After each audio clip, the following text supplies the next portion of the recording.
Sir ಏನಕ್ಕೆ sir ಇದು delivery boys ಮಾತ್ರ ಹಿಡಿತಾ ಇರೋದು? ಕೇಳಪ್ಪ ಯಾರು ರೆಕಾರ್ಡ್ ಇದೆ ಅದು ಗೊತ್ತಾಯ್ತು, ಏನಕ್ಕೆ ಹಿಡಿತಾ ಇದ್ದೀರಾ ಅಂತ ಕೇಳ್ತಾ ಇದ್ದೀನಿ. ಮೇಲಧಿಕಾರಿಗಳು ಹೇಳಿದ್ದಾರೆ.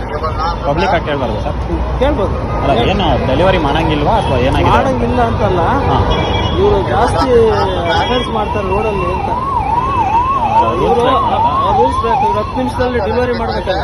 ನೋ ಎಂಟ್ರಿ ಬರೋದು, ಸಿಗ್ನಲ್ ಜಂಪ್ ಮಾಡೋದು, ಡೆಲಿವರಿ ಮಾಡಬೇಕು ಅಂತ. ಅದಕ್ಕೆ ಸೊ ಡೆಲಿವರಿ ಮಾಡ್ಬೋದು. ಹೆಲ್ಮೆಟ್ ಎಲ್ಲ ರೂಲ್ಸ್ ಬ್ರೇಕ್ ಮಾಡಿಲ್ಲ ಅಂದ್ರೆ ಆರಾಮಾಗಿ ರೂಲ್ಸ್ ಮಾಡಿಲ್ಲ. ರೂಲ್ಸ್ ಮಾಡಿ ಯಾವ್ದು ಬೇಕಾದ್ರೂ ಮಾಡೋದು. ರೂಲ್ಸ್ ಪ್ರಕಾರ ಯಾವ್ದು ಬೇಕೋ ಮಾಡೋದು. ನಾನು ಅದೇ ಡೆಲಿವರಿ ಬಾಯ್ಸ್ ಮಾತ್ರ ಹಿಡಿತಾ ಇದ್ರಲ್ಲ, ಅದಕ್ಕೆ ಓಕೆ. ರೂಲ್ಸ್ ಪ್ರಕಾರ ನೀವು ಏನ್ ಮಾಡಿದ್ರು ತಪ್ಪಿಲ್ಲ. ರೂಲ್ಸ್ ಬಿಡಬಾರ್ದು ಅಂತ. ಬೇರೆ ಎಲ್ಲ ನಿಂತಿರ್ತಾರೆ, ಇವ್ರೇನ್ ಮಾಡಿ. ಇನ್ನೊಂದೇನಂದ್ರೆ ಇವ್ರಿಗೆ ಎಷ್ಟೋ ಜನಕ್ಕೆ ಡಾಕ್ಯುಮೆಂಟ್ಸ್ ಇರಲ್ಲ. ಅಲ್ಲಿ 500,000 ಕೊಟ್ಟರೆ ಗಾಡಿ ಕೊಡ್ತಾರೆ.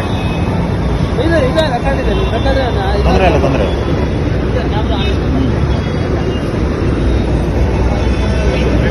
ನಂಬರ್ ಇಲ್ಲ, ಲೈಸೆನ್ಸ್ ಇಲ್ಲ. ನೋಡಿ, ಗಾಡಿ ನಂಬರ್ ಪ್ಲೇಟ್ ಏನಿಲ್ಲ, ಆ ಥರ ಇದೆ. ಲೈಸೆನ್ಸ್ ಇಲ್ಲ, ಲೈಸೆನ್ಸ್ ಇಲ್ಲ. ಲೈಸೆನ್ಸ್ ಇದೆ ಕೇಳು. ಅವ್ರ ಅಣ್ಣನ ಲೈಸೆನ್ಸ್ ಇಟ್ಕೊಂಡವ್ರೆ.